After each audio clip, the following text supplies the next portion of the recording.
Hi, Lou here to discuss the age-old question in role-playing games. Is it the player or is it the character that's doing the action? In a game where a player plays a role, and keep in mind that existed long before D&D.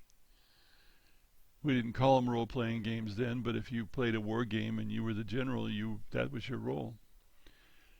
And we've had that kind of role-playing since games first represented some reality or other, as opposed to being completely abstract. So, the question is, who is doing an action, the player or the character in the role? RPGs are where the question can become quite important to the success of the activity. Here's a simple formulation. Does the player say, I cast a fireball, or does he, she say, Enchiridion casts a fireball, Enchiridion being her character? The former is more likely to be the vicarious kind, and the latter is more likely the actor. Is the character a vicarious substitute for the player, or is the character a separate entity with the player as an actor filling the role? That's the question.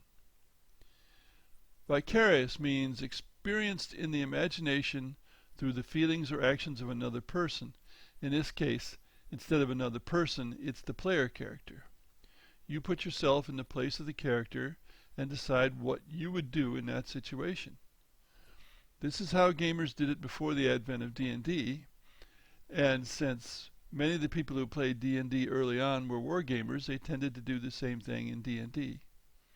This is more likely to happen in game-style RPGs than in storytelling RPGs. As for the actor, you create or you are given a character to play. You're like an actor on screen or in a play, but improvising. The character isn't you, it's just a role to play.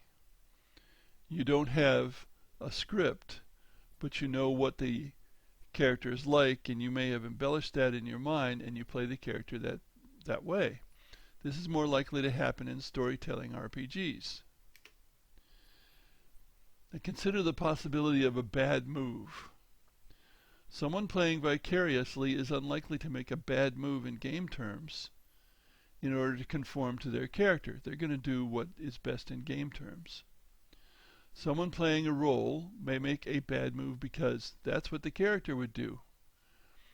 If you've ever seen the video where, I think it was World of Warcraft, where Leroy attacks when he shouldn't, and then everybody else attacks along with him and they get massacred, well, you could ask yourself, was the person playing Leroy doing what the character would do? Because it was obviously a bad move.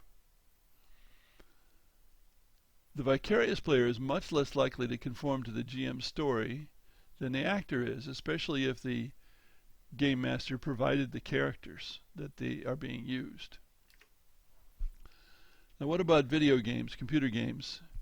In computer games, the Japanese RPG style often comes closest to the actor method because JRPGs impose a story with lots of cutscenes.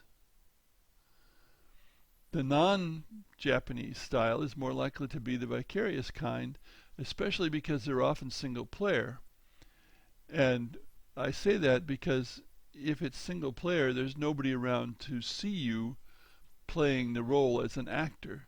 And you're more likely, I think, to do it vicariously.